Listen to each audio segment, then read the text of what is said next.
Hello दोस्तों, welcome back. मेरा नाम है राज, आप देख रहे हैं टेकी पॉइंट। आज के इस वीडियो में हम कंप्लीट एनालिसिस करेंगे क्वाड्रेंट फ्यूचर टेक के आईपीओ का। ऑलरेडी ये आईपीओ 7 तारीख से आ चुका है। आज इस वीडियो में हम कंपनी काम क्या करती है, उसकी टाइमलाइन क्या चल रही है, आईपीओ की प्रॉफिट कितने देने वाला है, उसके केपीआईज वैल्यू क्या है, फाइनेंशियल क्या है, और लास्ट में हम सबसे डिस्कस करेंगे कि ये आईपीओ अप्लाई करना या चाहिए या नहीं, या इसको अवॉइड करना चाहिए। सारी डिटेल आपके सामने रहेंगी और जीएमपी क्या चल रही है करंट में, हम वो भी डिस्कस करेंगे। तो इस वीडियो के साथ लास्ट तक बने रहना है, आपको सारी इन्फॉर्मेशन मिल जाएगी। लास्ट में हम डिसीजन लेंगे कि इस आईपीओ में अप्लाई करना है या नहीं करना है। तो अगर आप पहली बार देख रहे हैं तो इस चैनल को सब्सक्राइब कर लेना एंड वीडियो को लाइक किए मत जाना, जिससे जो भी मेहनत है उसका वसूल हो जाएगी। तो अब बढ़ते हैं इस वीडियो में आगे। तो सबसे पहले हम इसका देख लेते हैं कि इसकी जो भी कंपनी है वो काम क्या करती है। तो कंपनी मेनली काम करती है रेलवे की कवच बनाने में। ये इसका सबसे बड़ा प्रोजेक्ट है। जो भी रेल आपस में टकराती वगैरह हैं, उनकी सुरक्षा के लिए ये कवच का निर्माण करती है, मेनली उसी पे फोकस है। उसके अलावा ये हाई क्वालिटी की केबल भी बनाती है, जो कि इसका दूसरा प्रोडक्ट है। और रेलवे के साथ इसका टाई अप वगैरह हो रखा है, वहीं से इसको प्रोजेक्ट मिलते हैं। तो गवर्नमेंट की तरफ से इसको एक प्रकार से आप कह सकते हैं कि सपोर्ट मिला हुआ है। जो भी ये कवच वगैरह बनाती है या कंपनी जो भी केबल वगैरह बनाती है, वो आईएसओ सर्टिफाइड रहती हैं। आईआरएस और टीएस जो भी सर्टिफिकेशन है उनको एकदम खरा उतरती है। इसका जो मेन प्लांट है वो पंजाब के मोहाली में अवेलेबल है, वहाँ से सारा ये टेक ओवर करती है। एंड इसके जो और सिग्नल हैं, सिग्नलिंग एंड एडवांटेज सिस्टम के जो डिज़ाइन हैं, सेंटर हैं, वो बेंगलुरु कर्नाटक और हैदराबाद में हैं, तेलंगाना में मेनली अवेलेबल है। अगर लास्ट 31 अक्टूबर 2024 तक देखे जाएँ तो इसके पास टोटल 295 कर्मचारी थे, जो कि इसके ये सारे जो भी काम है वो सब देखते हैं। तो ये कंपनी का हो गया मोटा मोटा कि ये कंपनी काम क्या करती है। अभी हम बात कर लेते हैं इस आईपीओ की जो भी टाइमिंग है, टाइमलाइन है, वो क्या है, डेट्स वगैरह क्या है। तो ये आईपीओ ऑलरेडी 7 जनवरी 2025 से ओपन हो चुका है। लास्ट बिड इस पर आप परसों लगा सकते हैं, 9 जनवरी को। और बेसिक अलॉटमेंट आपको इसका 10 तारीख तक हो जाएगा। अगर नहीं मिलता है तो 13 जनवरी को आप इसका रिफंड आ जाएगा। अगर आपको मिल जाता है तो 13 तारीख को आपके डीमेट अकाउंट में भी हो जाएगा। और इसकी जो लिस्टिंग है वो 14 तारीख को है। तो 14 तारीख को फाइनली ये लिस्ट हो जाएगा। अब अगर हम बात करते हैं इसकी डिटेल्स की, तो इसकी प्राइस बैंड क्या रहने वाली है। तो प्राइस बैंड 275 से 290 रुपये रखी गई है। एंड लॉट साइज इसमें एक लॉट में 50 शेयर हैं। अगर आपको ये आईपीओ लगाना है तो इसके लिए आपको जो फंड चाहिए होगा वो 14,500 रुपये की रिक्वायरमेंट पड़ेगी। इशू साइज देखा जाए तो ये आईपीओ छोटा आईपीओ है, 290 करोड़ का आईपीओ है। तो इसमें जो मिलने का चांसेस है वो थोड़े कम हो जाते हैं। जब तक आईपीओ 1,000 करोड़ से ऊपर का ना हो तो आसानी से नहीं मिलता। अब जो भी आईपीओ ये मनी कलेक्ट करेगा वो सारा का सारा फ्रेश इशू में जाएगा, यानी कंपनी अपने जो भी डेप्ट वगैरह हैं उनको पटाने में या चुकाने में सारा पैसा यूज़ करने वाली है। ऑफर फॉर सेल नील है, यानी सारा पैसा फ्रेश इशू में ही जाएगा। ये हो गई इसकी टाइमलाइन। अब अगर हम बात करें इसकी, तो थोड़ी सी फाइनेंशियल देख लेते हैं कि इस कंपनी के फाइनेंशियल क्या रहे हैं पिछले 3 से 4 सालों में। तो 2021 से लेकर 2024 तक का हम सारी डिटेल देखेंगे। अगर रेवेन्यू पे एक गौर करें तो 2021 में इसका रेवेन्यू 72 करोड़ का था, 2022 में बढ़ के 104 करोड़ का हुआ, 2023 में 150 करोड़ एंड 2024 में 151 करोड़, यानी 1 करोड़ से रेवेन्यू इसका 2024 में कम हुआ है। एंड फाइनल अभी तक इसका जो 2025 का क्वार्टर चल रहा है उसका रिजल्ट आया नहीं है। तो रेवेन्यू में एक कंटिन्यूस ग्रोथ मिली है, लेकिन लास्ट ईयर जो ग्रोथ होनी थी वो नहीं हुई। उसके बाद अगर एक्सपेंसेस की बात करें तो अब जैसे जैसे इसका रेवेन्यू बढ़ा है, ऑब्वियसली इसका बिजनेस बढ़ा है, तो एक्सपेंसेस भी उसी रेट में बढ़े हैं। जैसे पहली साल में 2021 में 67 करोड़ का इसका एक्सपेंसेस था, उसके बाद 101 करोड़, 133 करोड़, 129 करोड़ के साथ इसमें खर्चे लगातार बढ़े हुए हैं। अब अगर प्रॉफिट आफ्टर टैक्स की बात करें कि कंपनी ने सारा रेवेन्यू जो भी जनरेट किया उसमें टैक्स देने के बाद कितना प्रॉफिट हुआ उसको, तो 2021 में 4 करोड़ का प्रॉफिट हुआ था इसको, 2022 में लगभग 2 करोड़ का इनका प्रॉफिट था। उसके बाद 2023 में अगर नज़र करें तो एक ही साल में इन्होंने 13 करोड़ पे जंप किया था, 2 करोड़ से डायरेक्ट 13 से 14 करोड़ बनाया था। उसके बाद नेक्स्ट ईयर 2023 से 2024 तक सिर्फ 1 करोड़ का और प्रॉफिट उन्होंने लिया है, हालांकि 14 करोड़ के लगभग इनका टोटल प्रॉफिट था। एंड उसके बाद सितंबर अगर 2024 के लास्ट क्वार्टर की बात करें जो इनका रिजल्ट आया प्रॉफिट आफ्टर टैक्स का, तो लास्ट ईयर ये 12 करोड़ के नुकसान पे गई है कंपनी। ठीक है, तो इस हिसाब से यहाँ पे प्रॉफिट आफ्टर टैक्स में देखा जाए तो लास्ट ईयर इसका थोड़ा ठीक नहीं रहा। ये इसको एक निगेटिव पॉइंट देता है अगर आप आईपीओ की दृष्टि से देखें तो, अगर आप इसमें अप्लाई करना चाह रहे हैं तो ये सबसे फोकस करने वाली चीज़ है कि लास्ट ईयर ये 12 करोड़ के लॉस पे थी कंपनी। अगर इसके असेट की बात करें तो लगातार इसके असेट बढ़े हैं। पहली साल में जब 2021 में इसने जो असेट्स थे इनके 60 करोड़ के लगभग थे, उसके बाद इन्होंने 122 करोड़ के असेट इकट्ठे किए, उसके बाद 118 करोड़, और लास्ट ईयर 2024 में इनके पास 122 करोड़ के असेट थे। ये हो गए इस कंपनी के फाइनेंशियल। लास्ट ईयर इसने जो 12 करोड़ का लॉस किया है वो इस पूरी फाइनेंशियल रिपोर्ट में सबसे ज़्यादा गौर करने वाली बात है। आईपीओ जब आप अप्लाई करेंगे तब आपको ये बात बहुत ध्यान में रखने वाली चीज़ है। अब अगर इसकी पीयर्स से थोड़ी सी तुलना करें कि पीयर्स में इसने जो कंपटीटर हैं इसके उनके साथ पीयू रेशियो वगैरह क्या है, तो इसके ये 4 मेनली कंपटीटर हैं जिनमें से पॉलीकेब और अपार इंडस्ट्री गौर करने वाली हैं। ये इसके मेन कंपटीटर हैं। एचबीएल पावर सिस्टम भी इनके मेन जो पीयर्स हैं कंपटीटर है उस लिस्ट में आता है। तो अगर इनके पी रेशियो वगैरह देखें तो वो सारे यहाँ दिए गए हैं।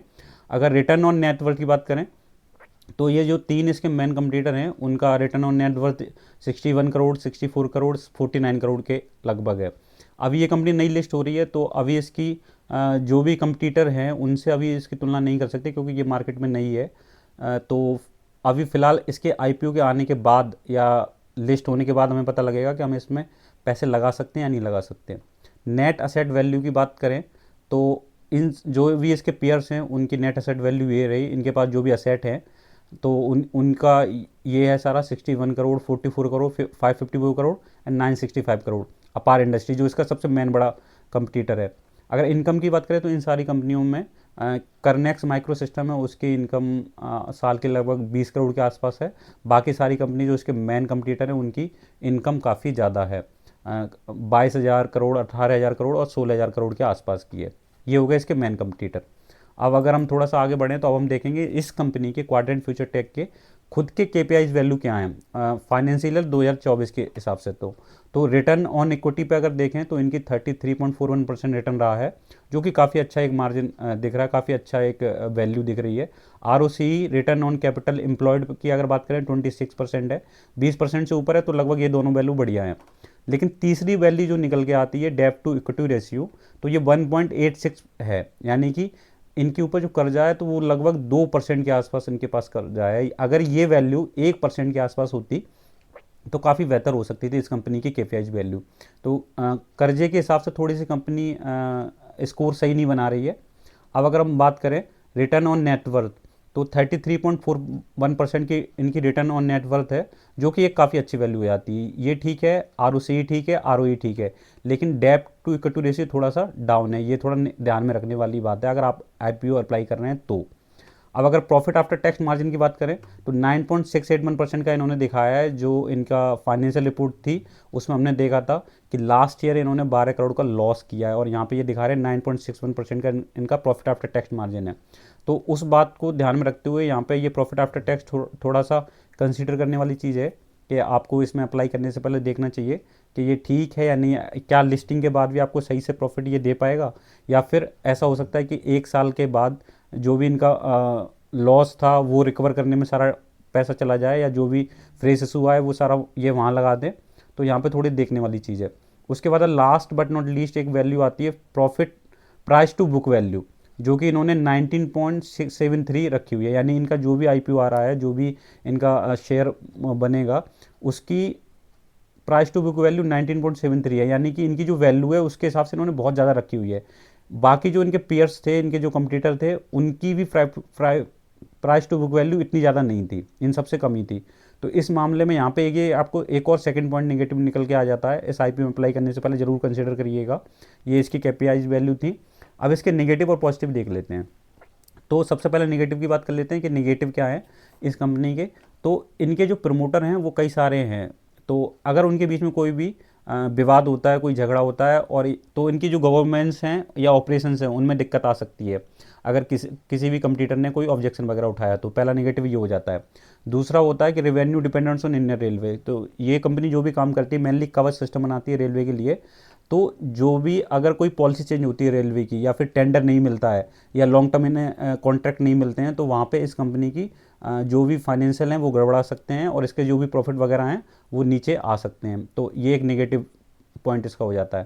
थर्ड वन है heavy reliance on the Mohali facility. तो इनका जो मेन ऑफिस है वो मोहाली में अवेलेबल है। अगर वहाँ पे कोई भी किसी भी प्रकार की गवर्नमेंट की तरफ से या फिर पॉलिसीज़ को लेके किसी भी प्रकार का नया रूल आता है तो उस हिसाब से इन्हें वहाँ पे प्रॉब्लम्स फेस करनी पड़ सकती हैं। तो तब कंपनी का जो भी शेयर का प्राइस होगा वो कहीं ना कहीं डाउन होगा। तो ये एक नेगेटिव पॉइंट बन जाता है कि इन्हें थोड़ा सा एक्सपेंड करना चाहिए और अदर जो जगह पे हैं वहाँ पे भी अपने ऑफिस को थोड़ा सा ट्रांसफ़र करना चाहिए, जिससे कि ये एक ही जगह पे एक ही स्टेट पे अवेलेबल पूरी तरह से डिपेंडेंट ना रहें। अब अगर पॉजिटिव की बात करें तो कंपनी ट्रेन सिस्टम का जो कवच सिस्टम है उसमें काफ़ी महारत हासिल की हुई है और इन्हें इंडियन रेलवे की तरफ से पूरी सपोर्ट मिलती है, तो ये इसका पॉजिटिव हो जाता है। दूसरा हो जाता है कि इन्होंने इंडियन रेलवे के साथ में लॉन्ग टर्म जो भी वर्किंग है वो MOU साइन कर रखा है। तो अभी तो इनके पास कॉन्ट्रैक्ट हैं, पर इन फ्यूचर कभी नहीं हुए तो दिक्कत हो सकती है। तो फिलहाल के लिए पॉजिटिव पॉइंट हो जाता है। लास्ट बट नॉट लीस्ट कि इनके पास जो भी ये बनाते हैं सिग्नलिंग प्रोडक्ट बनाते हैं रेलवे के लिए, इनकी खुद के पास इन हाउस एक्सपर्टीज़ है, यानी अपने काम में ये बहुत ज़्यादा इनकी महारत हासिल हो रखी है। उस मेनली काम में इनका कंपटीटर कोई इनको इतना कम्पीट नहीं कर सकता, क्योंकि सारे कवच वाला है वो सारा इन्हीं के पास कॉन्ट्रैक्ट है। और फ्यूचर में कोलिजन को लेकर, ट्रेन कोलिजन को लेकर जो भी काम है वो बढ़ने वाले हैं, तो ऑब्वियसली इन्हें कॉन्ट्रैक्ट भी ज़्यादा से ज़्यादा मिलने वाले हैं या मिलते रहेंगे। तो ये इसका पॉजिटिव पॉइंट हो जाता है। इसके अलावा अगर हम आगे बढ़ें तो सबसे लास्ट में हम डिस्कस करना चाहेंगे कि क्या आपको अप्लाई करना चाहिए IPO या अवॉइड करना चाहिए। तो जो भी डिटेल थी वो मैंने आपके साथ सारी शेयर कर दी। क्या इसके पॉजिटिव थे, क्या इसके नेगेटिव थे, KPI वैल्यू क्या थी, फाइनेंशियल स्टेटमेंट दिखा दिया। अब ये लास्ट में आपको डिसीजन अगर करना है कि क्या आपको इसमें अप्लाई करना चाहिए या नहीं करना चाहिए। तो GMP के हिसाब से देखें तो GMP इसकी आज की डेट में 7 जैन की हिसाब से इसकी 210 रुपये की GMP चल रही है, यानी एक शेयर पे आपको लगभग 210 रुपये का प्रॉफिट देखने को मिलता है अगर इसकी लिस्टिंग GMP के हिसाब से होती है। तो इसका लिस्टिंग प्राइस जो बिड हुआ है वो 290 प्लस GMP 210, तो लगभग 400 के आसपास ये शेयर लिस्ट होना चाहिए। अगर ऐसा होता है तो आपको यहाँ पे प्रॉफिट देखने को मिल जाएगा 210 रुपये का एक शेयर पे। अब अगर हम लॉट साइज़ की बात करें कि आपको कितना फंड चाहिए इस IPO को अप्लाई करने के लिए, अगर आप अप्लाई करते हैं तो, लेकिन अप्लाई करने से पहले आपको पीछे जो भी नेगेटिव पॉइंट थे उनको ध्यान में रखना पड़ेगा। अगर आपके पास फंड अवेलेबल है आप थोड़ा सा रिस्क ले सकते हैं, तभी आप इस IPO में अप्लाई करना। अदरवाइज़ इसके कंप्लीट अभी सेम समय में कई सारे और IPO चल रहे हैं, आप अपना पैसा उधर इन्वेस्ट कर सकते हैं। तो अगर एक लॉट की बात करें तो इसमें 50 शेयर हैं, अपर प्राइस इसका 290 है, तो टोटल जो आपको फंड चाहिए वो 14,500 रुपये का चाहिए होगा एक IPO की बिड लगाने के लिए, एक लॉट लगाने के लिए। अब अगर रेटिंग की बात करें तो आउट ऑफ 10 की बात करें तो इसमें 6 की रेटिंग चल रही है, यानी 50-50 है। 40% चांसेस हैं कि ये निगेटिव लिस्टिंग भी हो सकता है और 60% चांसेस हैं कि ये पॉजिटिव लिस्टिंग होगा। अगर पॉजिटिव लिस्टिंग होता है तो आपको जो लिस्टिंग गेन मिलने वाले हैं वो 50 शेयर पे 210 रुपये पर शेयर के हिसाब से लगभग 73% का आपको प्रॉफिट गेन मिलेगा इसमें, जिसमें एक लॉट में आपको लगभग 10,000 का प्रॉफिट देखने को मिल जाएगा। ये इसका अगर आप IPO अप्लाई करते हो तब का डिसीजन है। अगर आप इसकी जो फाइनेंशियल रिपोर्ट है या फिर इसका जो डेप्ट है या फिर इसके ऊपर जो भी लास्ट में इसने 12 करोड़ का लॉस किया है वो सब अगर आप ध्यान में रखते हैं, उसके बाद भी अगर आप अप्लाई करते हैं तब आपको इतना रिस्क लेना पड़ेगा। अगर ये पॉजिटिव लिस्टिंग इसकी होती है तो आपको ये प्रॉफिट देके ही जाएगा। Lastly this is your money, your call. अगर आपको लगता है सब कुछ ठीक है, आप रिस्क ले सकते हैं, तो आप इस IPO में अप्लाई कर सकते हैं। अगर मेरा डिसीजन देखा जाए तो मैंने थोड़ा सा रिस्क लिया है, मैंने इस IPO में अप्लाई किया है। अगर आप भी रिस्क ले सकते हैं तो आप इस IPO में ज़रूर अप्लाई करें। अगर आपको कहीं भी लगता है कि थोड़ा क्या इसके फाइनेंशियल ठीक नहीं है कंपनी का जो भी, तो आप इसको अवॉइड कर सकते हैं। एंड ये मेरा डिसीजन रहेगा, आपका जो भी डिसीजन रहे आप अपने हिसाब से ले सकते हैं। तो आई होप जो भी इसके डिटेल्स थी वो मैंने सारी आपके साथ शेयर कर दी, कुछ भी ऐसा बचा नहीं है जो आपको ना आपके सामने आया हो। उसके बाद जो भी डिसीजन है फाइनल वो आपका रहेगा, आपको इसमें इन्वेस्ट करना है या नहीं करना है। तो आई होप सारी डिटेल मैंने शेयर कर दी। उसके अलावा भी अगर कुछ बच गया हो तो आप नीचे कमेंट सेक्शन खुला हुआ उसमें पूछ सकते हैं। जो भी इन्फॉर्मेशन रिक्वायर्ड होगी वो मैं नीचे कमेंट्स के जरिए आपके साथ शेयर कर दूंगा। आई होप आपने लास्ट तक वीडियो देखा तो आपको पसंद आया होगा, तो इसको लाइक ज़रूर कर देना। अगर पहली बार आप यहाँ विजिट कर रहे हैं तो इसको शेयर ज़रूर कर देना एंड सब्सक्राइब ज़रूर कर लेना। मिलते हैं किसी बढ़िया से IPO के कंप्लीट एनालिसिस के साथ बहुत जल्द। तब तक के लिए गुड बाय, टेक केयर।